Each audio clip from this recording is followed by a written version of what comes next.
So do you live in Sheffield or Rotherham? I live in Sheffield and work in Rotherham. Very nice. Very nice. Sheffield local?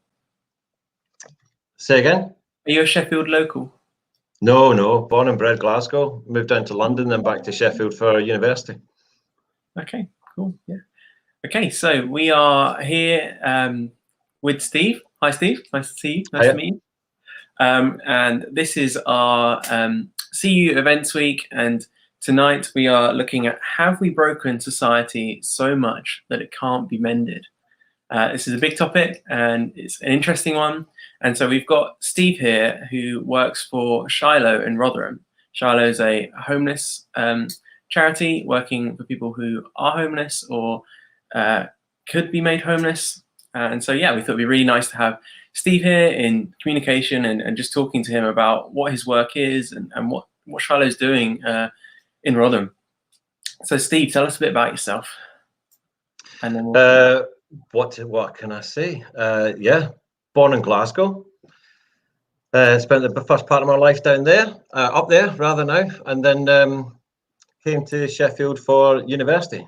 Sheffield Hallam, actually. I don't even know if I'm allowed to say those words. Sheffield University. Yeah. So yeah, went to Hallam. Okay, cool. What did you study there? Urban regeneration. Ooh. So yeah, so I came to Sheffield not as a Christian, and studied urban regeneration, wanted to get into property development and city regeneration, and then became a Christian through the Alpha course, and that's where my focus shifted off buildings and onto people, which eventually led me to work for Shiloh, the homeless charity. So that's a little synopsis of me. That's really nice. That's really cool. Okay, yeah. So for those of you who are just joining, again, this is part of our CU Events Week. We've got events going all through the week. Got one Wednesday, which is about teaching, and another one on Thursday. This is our second week of doing this, so we'd really encourage you guys to be coming along. It's great to be live with you guys here, and yeah, again, we've got Steve here from Shiloh. Shiloh's a homeless charity, and so yeah, Steve, do you want to give a bit more about what Shiloh does then? Yep, I think we've got a video which could probably explain it better than I could, but I can tell you about it as well if you like. Yeah. So Shiloh's a Christian charity. It was formed in 1992. It started off as a soup kitchen and has evolved over the years as an open air type of support, offering basic and primary needs, clothing and food and the likes. Till now, with the help of lottery fund and council funds, grants and donations, we've now got staff as well as volunteers, and we offer full wraparound support, professional care, plugging people into any help and advice they need so that they can get out of the crisis they're either in or about to be in. So yeah, effectively we're a one-stop shop for homelessness. That's really cool. Yeah, that's like seeing. I'm getting loads of weird feedback, sorry. But like, this is a part of a broken society, and I guess you guys are really working firsthand with trying to fix some of those things. So again, before we play the video, it's really great to have you, Steve. And so if we could have that video, let's get it going.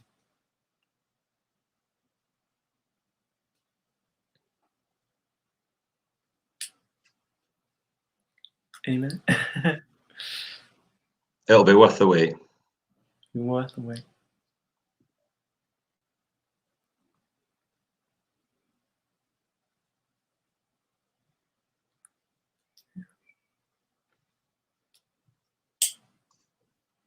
Just to say, guys, throughout this talk, we're going to have a Slido that's available for questions. And so if you've got any questions about what Steve's talking about, just put them in there. And then at the end of the talk, we'll go through some of those questions. So I think that's all in the link. The link's in the description of the video on YouTube. So feel free to drop anything in there.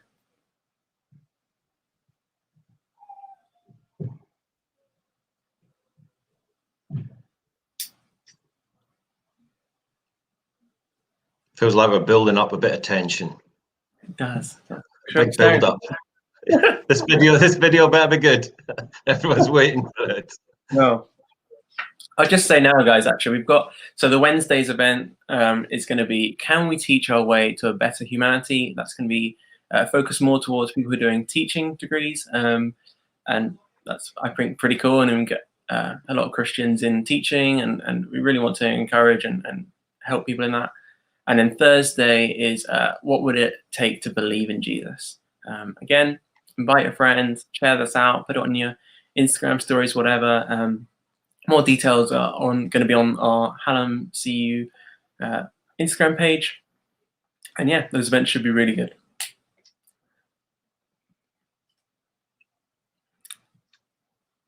Oh, okay. Okay, so I think we're struggling with the video a bit. But Steve, if you want to kind of get started, that'd be really great on just introducing a bit more about Shiloh and what's going on with you guys over there. Yeah, no problem at all. The video would have done it with a bit more pizzazz than I can do. But so all I'll say, as what I've already said, was we did have humble beginnings, and we've been helping the homeless since 1992. Now, just it might be helpful to define homelessness. So lots of people think if you're homeless, therefore you must be a rough sleeper. Well, actually, essentially it means I don't have a home. So you could be threatened with eviction and then statutory classed as homeless.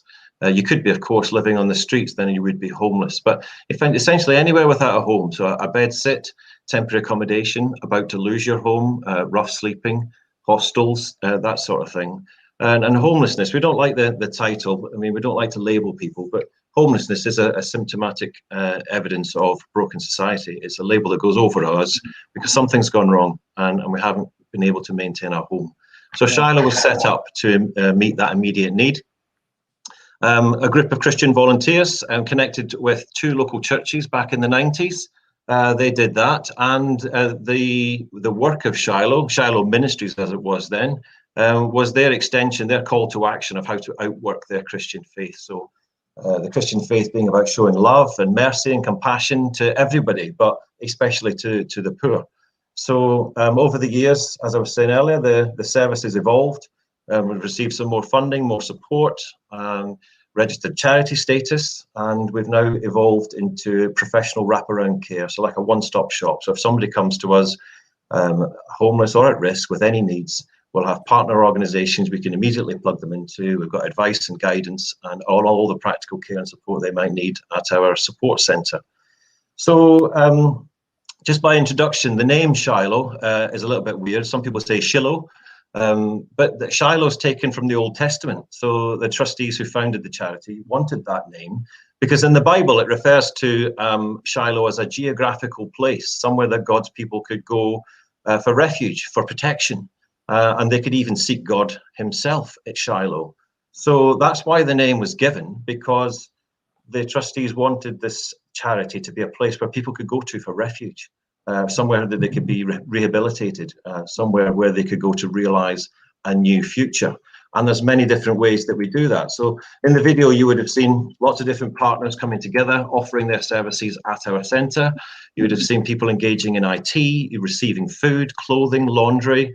You see people receiving specialist advice, counsel, pastoral care, activities, events, all sorts of different things to try and help people engage. Because some of the people we help, they don't access mainstream services, but for some reason coming to Shiloh and other charities is an easier way for them to get help. So that's Shiloh, place of refuge. So I guess one of the questions we can explore tonight, well, why is there hunger? Why is there poverty? Why is there addictions? Why is there abuse? Why is there homelessness? Why is society broken?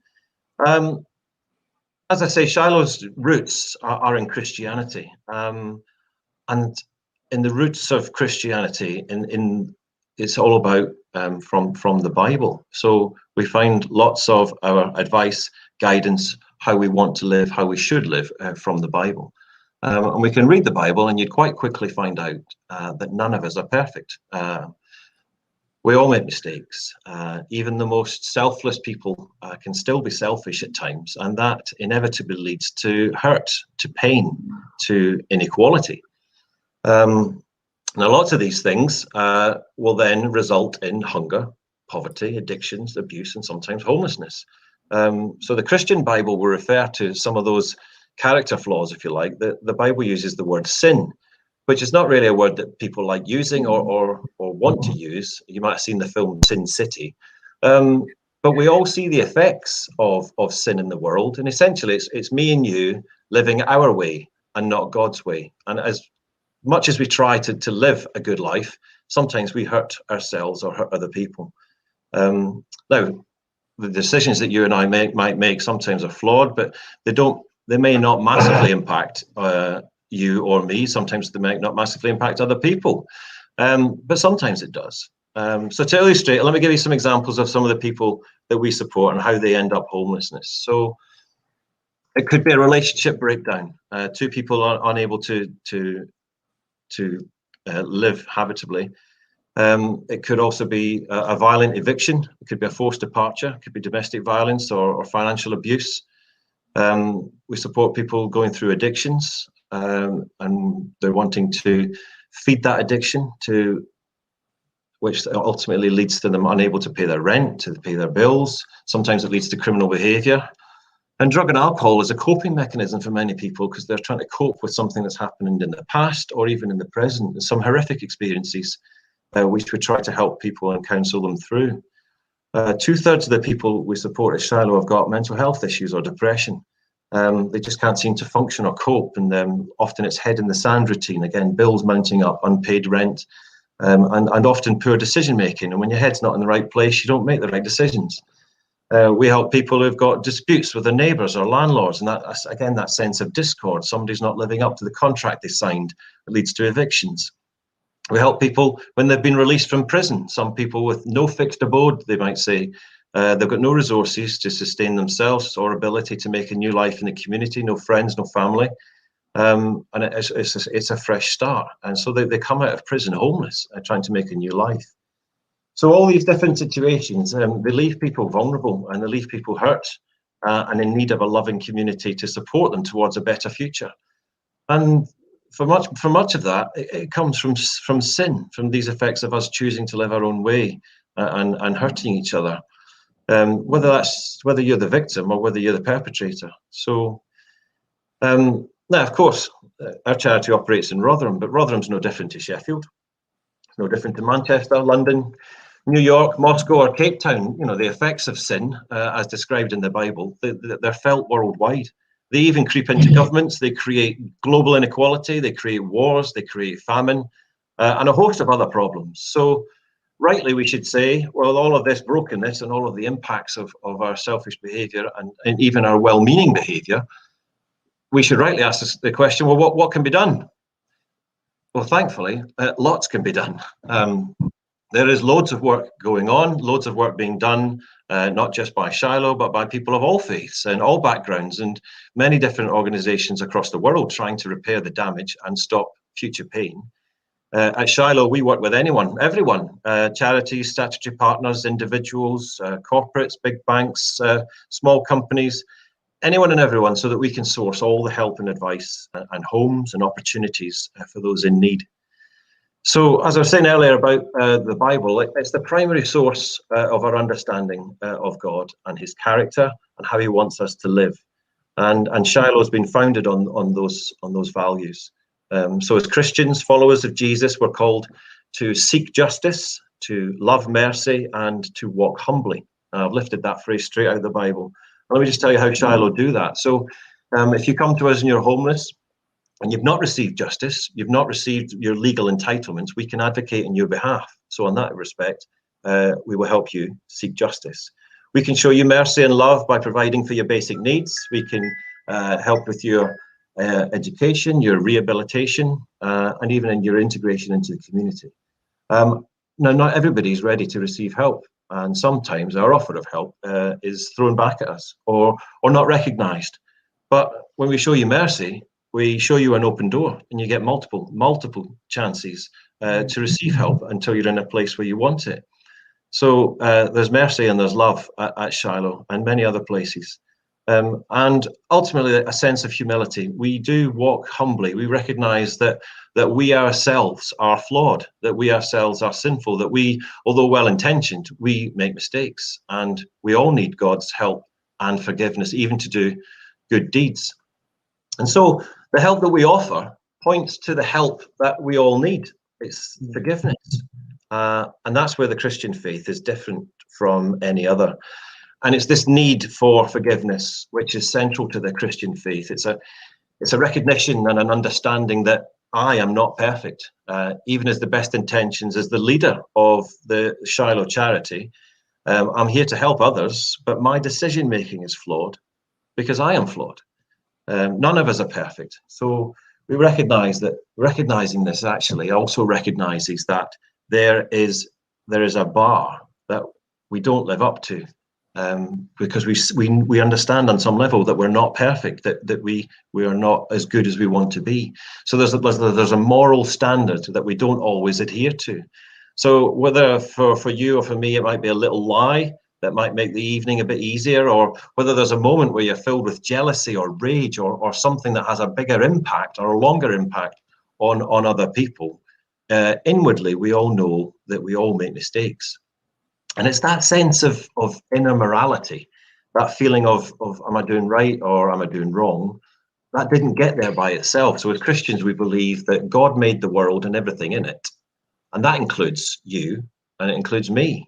So it was God who gave us that conscience, that sense of, do we feel guilt and what we know is right and not? So it's the Bible who tells us who God is, and it tells us who we are. How our actions and our thoughts not only have an impact on others, but our actions have an impact upon God too.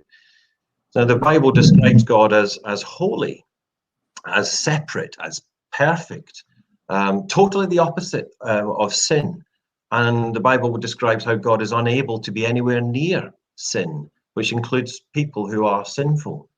Yet we also read in the Bible that God is described as full of love, full of compassion, of mercy, of grace, and of joy, described as a heavenly Father who would do anything he could to be close to his people, that the Bible describes as his children. But that sin separates us from God and stops us knowing him either in this world or in the next. So sin in many ways is us telling God that we're going to do things our way, that we're going to please ourselves, that we're all going to do a Frank Sinatra and we're going to do it my way. And that's where Christ comes into Christianity. God's love for us, his desire to be with us, to help us, and for us to know him, that can all be achieved through Christ. Now, Jesus is well recognized as a man of history. That's undisputed, a good teacher. He had a huge influence on the world. But it's his claim as being the son of the one and only living God which puts him at the center of Christianity. It was his death and his resurrection that's recorded in the Bible as the solution to sin. He is the solution to sin, the perfect Son of God who willingly died as punishments for all the sins that you and I inflict upon each other and all the impact that they have. Yet Jesus was resurrected to life, and that in the Bible is recorded as evidence that God's justice has been done, that sin has been dealt with, that anyone who puts their faith in Jesus asks God for forgiveness through him, they can begin a new life and they can walk with God, seeking help and giving help to others. And that's at the heart of the work we do at Shiloh. Whether we're telling people about Jesus or not, it's dealing with the effects of sin. We all recognize that we need forgiveness and mercy, and where possible and appropriate, we will point people to Jesus for that ultimate solution for all of our problems. So I guess lastly, the question would be, well, in this broken society, when are we going to get to the place when we no longer need food banks, when we no longer need a Shiloh? And really, if the government came up with a policy and said, here's unlimited food for everybody, here's free housing for everyone, here's a job for everyone, you would still find that we have problems with sin because of this inner battle that we all have. We want to do it right, but sometimes we get it wrong, and the impacts would still be felt. So as Christians, we're called to be a light in a sometimes dark world, and we all need to care for one another. That's what it all comes down to. We're not caring for one another because we don't always know how to. So the Christian church should be a good example of that, a community living biblically. It should be a place of forgiveness. It should be a place of hope. You read in the Bible that God is communicating that he is the one who can help us more than any human efforts. Anything Shiloh can do, God can do greater. Any charity, any good deeds. It also records that one day Jesus will once again return to this earth, and he will bring ultimate justice and restoration. So none of us expect to end up homeless. None of us want to be lost in addiction or without friends or without family to help us. Yet we all know that the effects of this world of sin that I've been talking about, we all feel it. You can turn on the TV for 5 minutes and you'll see it. And if we're all honest, we all have flaws. There's a mess in all of our lives. So let me just finish with this, and I'll finish with a challenge if that's not inappropriate. Let me ask you what you're going to do with your sin. Jesus offers us something that no one else does. There's no need for you and me to try and work harder, to try and balance out our flaws with a million good deeds. You could come and volunteer for Shiloh, which would be amazing. You could do a lot of good work, but it won't deal with who you are and the core of the sin which you and I carry. God sees you. He knows you. He made you. He offers you forgiveness. He offers me forgiveness. He offers us a completely clean, new, loved, restored life. Now, my journey of faith started when another Christian explained to me, well, I've tried to explain to you who Jesus is and what he did and what it means. And after a long discussion, they said to me, Steve, what have you got to lose by giving Jesus a go, by exploring it a bit further? So I guess humbly, I'll ask you the same question. What's stopping you finding out more? I put it to you that discovering Jesus is the single most important thing that you could do with your life. So what have you got to lose? Thank you so much, Steve. That was really good. And again, guys, I just want to encourage you. We've got the Slido, and the code for that is, so just head over to sli.do. There it is at the bottom with that, and put in that code and just drop in any questions. We're just going to go and play the video now. It wasn't working earlier. So just put in any questions that you've got, and then we'll come back after that video and just watch and talk through some of those.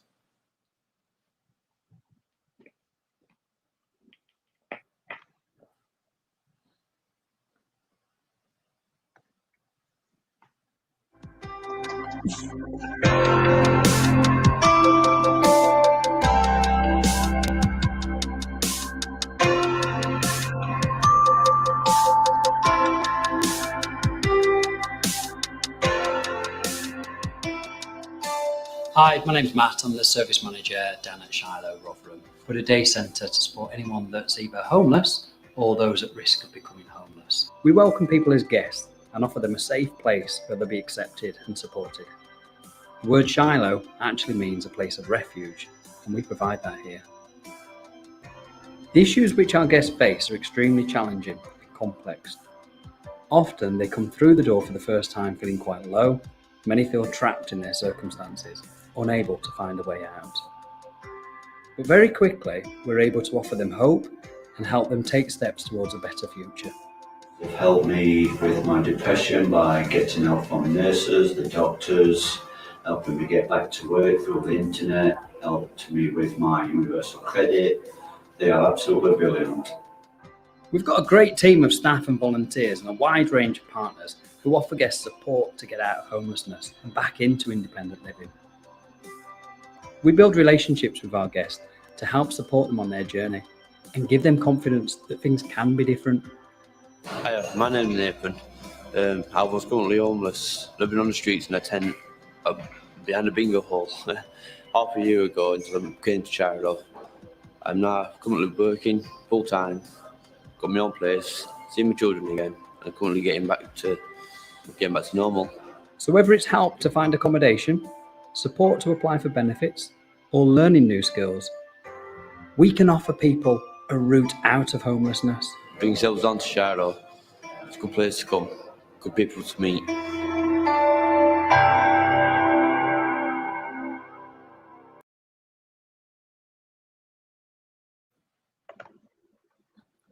That's great. Yeah, Steve, again, so I think it's really awesome to see just how diverse Shiloh is. Like, they're really approaching this quite holistically from a lot of angles, with like multiple aspects of it. And I think that's something we can often forget, that actually, like, I've often challenged, like, I'm at university, like, should I just drop my course and go and do like evangelism and stuff like that? Like, well, no, maybe, but like, actually, there's a real element, there's real skills to bring. And we really need skilled Christians that can evangelize using the talents and gifts that they have. And so I thought that was really cool, that actually, like, there's like people doing law and kind of housing stuff, and people teaching cookery classes, like all these things in the kingdom of God and the family of God. Like, everyone is needed, everyone is asked to bring something and to contribute. And I thought that was really good. Oh, you're absolutely right there, Dan. And you know, it wasn't until 2017 that we had paid staff. So for 20 odd years, the charity was grown on volunteers with skills. You know, most of them come through the church. But you're right. You know, we need to approach homelessness as a person-centered approach, which is looking at the person, what they need. And you know as well as I do, the stuff that we need, the stuff that we normally access is multidisciplinary. So yeah, we need all walks of people, all walks of life, and all different skills. Yeah, yeah. And I like the kind of this idea of like living out and showing to people mercy, justice, and love, and that's ultimately what Jesus has shown to us, and like that's exactly what we want to be then showing to people as followers of Jesus, as people who want to imitate what he did. Shiloh is really looking towards that and helping to add that to society. So we've got a couple questions. So the first one is, can I look after the world and do good, but without God? Yes. Yeah, of course, absolutely. And just to say that Shiloh is a Christian charity, but not everyone is Christian. We've got some volunteers that ascribe to our values, but not necessarily our faith. And they've got great skills and great hearts, and we work together hand in hand. So yes, of course, you can look after the world and do good without God. But coming back to what I was sharing about, it doesn't resolve the inner issue that we all have. But of course, yeah, we can all look after the world. And I believe that God would bless Christian and non-Christian charities, because ultimately what Christians want to see is the kingdom of God coming in his earth. And I believe God would want that through Christians as well as non-Christians. We are all made in the image of God, and we can all do good. So that's my, I'd say yes, definitely. And if this person wants to do good at Shiloh, give them a number. Okay. Well, similarly, we've got another question is, does the help have to come from Jesus, or can it come from any God?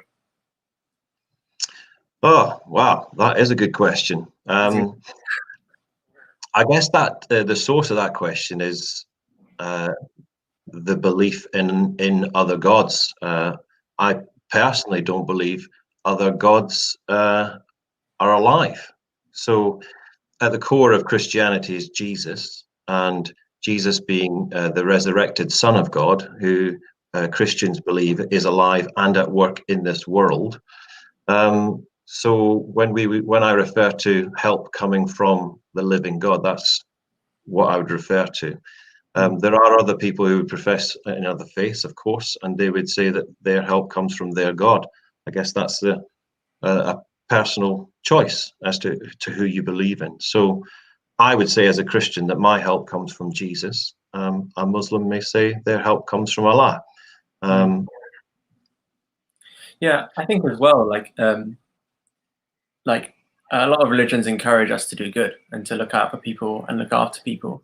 And I guess the sense that this is different is that we're not doing good to earn our way to heaven at all. Like, we don't believe that we believe that everyone falls short of heaven, of God's standard, because sin is so intertwined in our broken lives and society, because we choose to go against God's will. And I guess the beautiful thing of Christianity is the reason Jesus died on a cross was so that he could take the punishment, the justice punishment for sin, and take that on upon himself, and call us a son and a daughter, and welcome us into his love for that. Yeah, I think like that for me has always been the biggest difference between Christianity and other religions. And I guess when you've received forgiveness like that and received grace like that, like it sets something in you. It changes your heart as to how you want to live your life and how you want to look after people. And I don't know, for me, when I'm helping other people or trying to do something good for others, I'm constantly reminded of the good Jesus has done for me. Yeah. Okay, we've got another question there. So, is there a way to show love even when someone doesn't want our offer of help? Another excellent question, and something that we experience at Shiloh quite a lot. So if someone approaches us, they may want, for example, they might want money, they might want access to the laundry, they might want food, which of course we can give them. But if they're in the grips of addiction, if they're surrounded by chaos, if that brings violence and risk to other people, there are some times that we are not able to facilitate that help at that particular time. But there are other ways that we can show love. So if we can we can perhaps meet them on a one-to-one basis. We can try and encourage them to address the root cause, but not everyone is able to make those decisions, especially if they're in the grips of addiction. But showing love can take any number of different ways. So we're often asked that question to do with street begging. How can I help? I don't just want to give money. Can I give food? So just for example, in Rotherham, we did a street survey, and 92% of the street beggars were all housed, but they were managing an active addiction. So whatever you put before them, they would use to subsidize addiction. Now, of course, we don't want anyone to go hungry. We don't want anyone to be cold. We don't want anyone to be lonely or isolated, but we do want them to be free of addiction. But there are many different ways to do that, which is why when we say we've got a one-stop shop, people come to us on a scale of ready to receive the help that we offer. So it could be basic needs. It could be just meet my immediate need. That's what I need. We will then try to build relationship with them to try and help them trust in us, and to bring them to a better place where potentially we can then introduce other services and help them to potentially realize a future which they don't believe could happen. And we've seen that time and time again. And that comes from love and persistence and allowing people to keep coming back when they're ready. Yeah. And I guess just continually imitating the love of Jesus to people. There's another question. It says, how can we accept how broken we are? And I guess, like, I was thinking as you were saying that element of a scale, like we are all on that scale, like even non-homeless people, like there's still an element, because you were saying about this inner brokenness of us all. And there's going to be something we can all learn from taking time to come to God and to receive his love and mercy, isn't there? Yeah, I mean, if I could just talk about me personally, how can we accept how broken we are? I did the Alpha course, which is a 10-week exploration of Christianity. I refused to accept how broken I was. In fact, I outwardly and aggressively argued it, refused to recognize how broken I was. I couldn't see it. So I do believe it was a revelation inwardly to see the fact that actually the stuff that I have done, said, done to others is an evidence of how broken and flawed I was. But yeah, I'm not quite sure what else is behind that question, but it sometimes is a difficult thing to look in the mirror and think, I am not perfect. I do try to help others, but it's that sense of self-awareness of what is the chain from me to who I've been to and what damage have I done. Some of it's conscious, some of it is unconscious. It's sometimes it's difficult to accept. Yeah, I think in many kind of felt the brokenness in this idea of like a God-shaped hole, and this idea that there's like a hole in me that it's actually constantly unsatisfied, and there's a longing in me for more than just what this world is offering, and you know, this kind of idea that you can put like anything in there, like try and fill that with like alcohol or parties or sex or money or whatever. But ultimately, we were made for a relationship with God, and God is like really the only one who will ever fill that hole. And when we're reunited with Him in heaven, as we believe we will be as Christians, that is when ultimately we will be satisfied, and we will have that longing brokenness of our lives mended, and then through that new world of wonder and joy being lived out in a new creation in heaven. Yeah. Got a final kind of question here. Do you feel the pandemic has acted as a challenge in order for you to grow? Have you benefited from it at all, or drawn closer to God? Do you think that question is directed towards me personally or the charity? I would go, I think probably the pandemic bit and causing you to grow is probably more to do with the charity, and have you guys benefited or struggled or worked around that? And then I guess the drawn closer to God bit is more maybe personal. Well, I would say we've not necessarily grown as a charity through the pandemic, but we've definitely had to adapt. In an unprecedented way, the pandemic has had a hugely positive impact on rough sleepers, because within about 48 hours, central government would make a policy that's been banded everyone in. And all of a sudden, the streets across the whole of the UK were cleared. So it shows that political will is there. If we really want to as a society, we can house and clear the streets. Now, it doesn't solve the problem. It puts people under a roof. And some people are not able to continue to maintain living under that roof because they've been living on the streets for years. And it's hard to suddenly be into a temporary hotel. So we've had to adapt, because all of a sudden the people on the streets and others who we used to reach or used to come to us couldn't. So we'd had to go to them. So we had a challenge of, what do we do? Do we close the day centre? Do we furlough staff and put volunteers to pasture, if you like, and wait for this thing to blow over? But that just wasn't in our DNA. So we radically rethought the day centre approach, and we became outreach. We've put Meals on Wheels. We retrained our volunteers to do mobile phone support. All of our stuff went online, and then we retrained staff and put them into hotels so that we can take the help directly to them. So once conference centres used to be used for business meetings, the conference centres are now used to help people in their temporary accommodation to learn how to find new housing and how to manage a tenancy and how to manage their budget and benefits and address addictions. So it's been hugely challenging. So I guess grow, I would say stretched. It has definitely stretched us. We've not benefited from it, and in many ways, financially, it has been a real challenge, because the charity for years has been sustained by donations, some of it on a regular fixed direct debit, but much of it ad hoc through events and bucket raising and all sorts. And of course, when you can't meet together, that's a challenge. And when events stop, and many charities across the UK felt that. So that's been a real hard one that we've had to supplement with grants. So some grant funders have been able to support us through this time. Me personally, has it drew me closer to God? I would say without a shadow of a doubt. I mentioned there about one of the Shiloh values being walking humbly.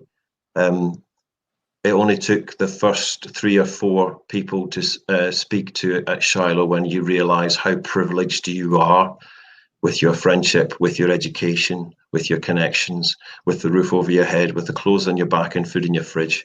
And so that sense of gratitude has been erring away in me. But then when you realise that people have been stuck in a hotel for 6 months, surrounded by people they don't want to be with, on the edge of town, disconnected, it's cast me upon God to pray for resolution and to pray for the resources to get through it. And in this time of isolation, I think we're all feeling it, but even more so, especially at Christmas time and other times when people are alone, isolated, and not able to access the help, even our own help, as much as we would like to. So, yeah, it's another reminder of how little I can do with my hands, and how much we look to God for help. Yeah. And I remember you saying mental health is a big factor in a lot of these people's lives, and I guess this COVID has probably really harmed that as well. So I guess that's something we can really be praying for and continuing to support you guys in. And yeah, Steve, it's been really great to have you. What's the best, if people wanted to contact you or get in touch with what Shiloh are doing or get involved, what's the best way for them to do that? Yeah, you can visit our Facebook page if you like. It's on Shiloh Homeless Support, or you could drop us an email, contact@shilohrotherham.org.uk. Very happy to hear from you if you're interested in volunteering, or if you want to just make a donation of any kind, or pray for us in any way. We'd welcome it. That's awesome. That's awesome. Okay, thanks, Steve. Thank you, everyone, for watching. I hope this has been really helpful. I've really enjoyed it. We're gonna go over to a Zoom call now. It'll be a bit more personal and talk to each other. If you've got any questions you want to raise or talk anything through, or just meet some people. My name's Dan. I'm one of the students at the Christian Union, and so if you want to meet myself and some others, join on the Zoom call, which is going to be in the YouTube description. Again, I just wanted to reinforce, like, we've got a few events coming up this week. So on Wednesday evening, a similar time, similar format, we have Can We Teach Our Way to a Better Humanity? This one should be really interesting. And then Thursday, we've got What Would It Take to Believe in Jesus? And so, yeah, I think these are going to be really great, and we would love to have as many of you there. Feel free to share it with any of your friends, anyone who's interested. But yeah, that's it for now, guys. Come join us on the Zoom call now, and we'll see you there.